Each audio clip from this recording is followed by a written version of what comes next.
Hello students, स्वागत है आपका आज के वीडियो में। आज का वीडियो श्रुति सम भिन्नार्थक शब्दों का दूसरा वीडियो है। इससे पहले एक वीडियो मैं बना चुकी हूँ जिसमें मैंने 20 ऐसे महत्वपूर्ण शब्द लिए थे जो देखने और सुनने में एक जैसे हैं लेकिन उनका अर्थ अलग है। ऐसे बहुत सारे शब्द हो सकते हैं, इसलिए सारे शब्दों को एक वीडियो में संजोना बहुत मुश्किल था। तो मैंने 20 महत्वपूर्ण शब्द उस वीडियो में लिए थे और 20 दूसरे महत्वपूर्ण शब्द आज की वीडियो में हम देखेंगे जो देखने और सुनने में एक जैसे हैं लेकिन अर्थ में भिन्न हैं। तो देखते हैं उन शब्दों को। अब देख लेते हैं पहला शब्द प्रसाद, प्रासाद। एक जैसे दिख रहे हैं लेकिन अंतर है। प्रसाद मतलब प्रभु को जो हम भोग लगाते हैं उसको बोला जाता है प्रसाद, और प्रासाद मीन्स महल, जहाँ पर राजा रहता है उसको बोला जाता है प्रासाद। एक आ की मात्रा का ही फर्क है। दूसरा है अनल और अनिल। अनल मतलब आग और अनिल मतलब पवन। अब अनल और अनिल में कन्फ्यूजन कई बार हो जाता है। अब याद रखिए, नल से पानी आता है, पानी आग बुझाता है, तो जहाँ नल नहीं है वहाँ पर आग है, तो अनल आग और अनिल पवन। अवधि और अवधि। अवधि मीन्स कोई समय सीमा देते हैं कि टाइम पीरियड जो होता है उसको बोला जाता है अवधि। और अवधि जो अवध क्षेत्र है उत्तर प्रदेश में, उसकी जो भाषा है उसको बोला जाता है अवधि। अगला शब्द है आशय और आश्रय। आशय मतलब आशय का अर्थ है मतलब, आपकी बात का क्या आशय है, आपकी बात का क्या मतलब है। और आश्रय, देखिए सुनने में ये शब्द काफ़ी कुछ एक दूसरे से मिलते जुलते होते हैं, लेकिन हमें ध्यान से सुनना है और फिर उसके अर्थ का अंतर करना होता है। आश्रय होता है शरण देना, किसी को रहने के लिए जगह देना, पनाह देना। सुरभि, सुरभि मीन्स गंध, खुशबू, सुगंध जो होती है फूल की खुशबू को क्या बोला जाता है, सुरभि। और सुरभि मीन्स गाय को बोला जाता है। अब अगला शब्द देखते हैं अनिष्ट और अनिष्ठ। ट और ठ का फर्क है, अंतर देखिए अर्थ का कितना ज़्यादा है। अनिष्ट का मतलब होता है बुरा, कुछ अच्छा नहीं होता, तो अनिष्ट की कुछ मन में डर है कि कुछ अनिष्ट ना हो जाए। अनिष्ठ मतलब जिसमें निष्ठा नहीं है। निष्ठा मतलब किसी में जैसे विश्वास होता है तो विश्वास नहीं होता, वो अनिष्ट हो जाता है। निश्चल और निश्चल, देखिए एक एक अक्षर का अंतर है और अर्थ में कितना ज़्यादा अंतर आ जाता है। निश्चल, निश मतलब बिना, चल मतलब चले, जो चीज़ चलती नहीं है, जो फिक्स है, जो स्थिर है, उसको निश्चल बोला जाता है, यानी अडिग और या स्थिर। निश्चल मतलब जिसमें छल नहीं है, जिसमें धोखा नहीं है, कपट नहीं है, वो होता है निश्चल। अगला शब्द देखिए अंश, अंश और अंशु। अंश मतलब कंधा, जो हमारा शोल्डर होता है उसको अंश भी बोला जाता है।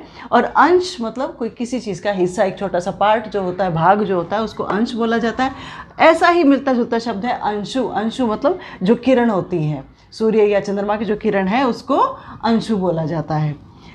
अगला शब्द कृति, कृति और कीर्ति।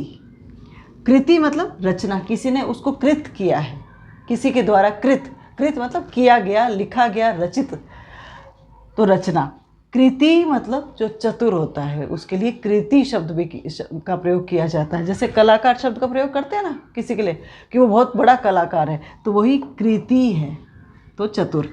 कीर्ति, कीर्ति मतलब यश, फेम, प्रसिद्धि जो होती है, जो नाम होता है, शोहरत होती है, उसको कीर्ति बोला जाता है। तो ये भी देखिए मिलते जुलते शब्द हैं।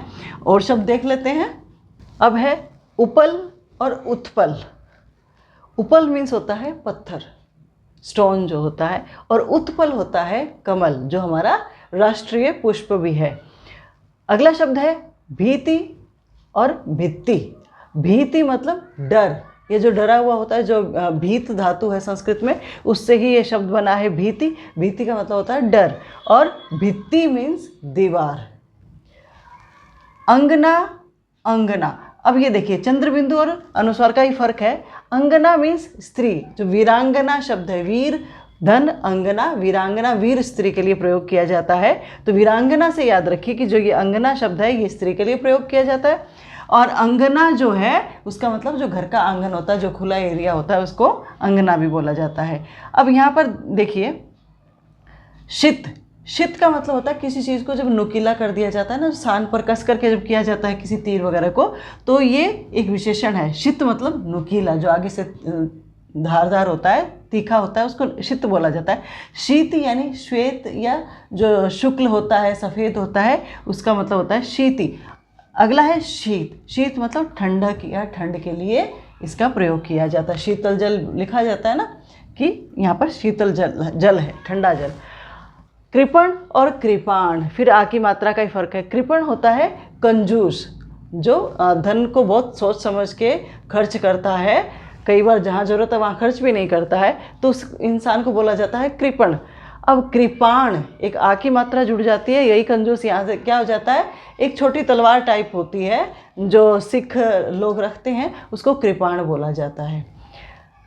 अगला है प्रातः और प्रांत। विसर्ग और चंद्रबिंदु का फर्क है। प्रातः मीन्स सुबह, मॉर्निंग टाइम, और प्रांत मतलब किसी प्रदेश या क्षेत्र या एरिया के लिए प्रांत का प्रयोग किया जाता है। अगला शब्द है जठर और जरठ। जठर का मतलब होता है पेट, उदर, और जरठ मतलब बूढ़ा या पुराना। बूढ़ा इंसान होता है उसके लिए जरठ शब्द का प्रयोग किया जा सकता है। और कोई चीज़ बहुत पुरानी हो गई है जिसका कुछ प्रयोग नहीं किया जा सकता, काफ़ी पुरानी चीज़ है, उसके लिए भी हम जरठ शब्द का प्रयोग कर सकते हैं। तो ये भी मिलते जुलते शब्द हैं। अगला देखिए पवन और पावन, केवल एक मात्रा बदल रही है और वहीं पर अर्थ बदला जा रहा है। पवन मतलब हवा, वायु। पावन मतलब शुद्ध, पवित्र। तम और तमा, तम मीन्स अंधेरा, अंधकार, और तमा जिसमें पूरा अंधकार रहता है यानी रात्रि का, ये एक और पर्यायवाची शब्द है। तो आज की वीडियो में बस इतना ही। आगे बार बार मुलाकात होती रहेगी।